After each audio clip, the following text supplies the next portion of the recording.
Night 11:30కి లేచి ఆకలేస్తుంది mummy అని చెప్పింది. ఇంకేం చేద్దామనేసి చూశాను, రైస్ మాత్రమే ఉంది, కర్రీ లేదండి. సరే అని ఇలా చేసి ఇచ్చానండి. చాలా ఇష్టంగా తినింది. మీరు కూడా ఇలా ట్రై చేసి చూడండి. ఎగ్ బ్రేక్ చేసుకొని దాంట్లో సాల్ట్ పెప్పర్ వేసేసుకున్నాను, ఇలా బీట్ చేసేసుకున్నాను. దాని తర్వాత కడాయిలో నూనె వేసేసి ఇలా స్ప్రెడ్ చేసుకొని ఆమ్లెట్ ఎలాగా వేసేసి ఇలా స్ప్రెడ్ చేసుకున్నాను. దాని తర్వాత కలిపేసుకున్నాను, తీసి ఒక ప్లేట్లో ఉంచేసుకున్నానండి. ఆ కడాయిలోని నూనె వేసేసి జీలకర్ర వేసుకున్నాను, కట్ చేసుకున్న ఆనియన్, క్యాప్సికమ్, చిల్లీస్ వేసేసుకున్నాను. దాని తర్వాత ఫ్రై చేసుకున్నాను.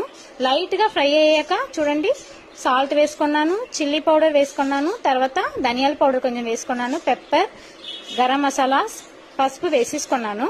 ఫ్రై చేశాను. దాని తర్వాత ప్లేట్లో తీసి ఉంచాం కదా, ఆ ఎగ్ వేసుకున్నాను, కలిపేసుకున్నాను. దాని తర్వాత సోయా సాస్ కొంచెం, చిల్లీ సాస్ కొంచెం వేసి కలిపేశాను.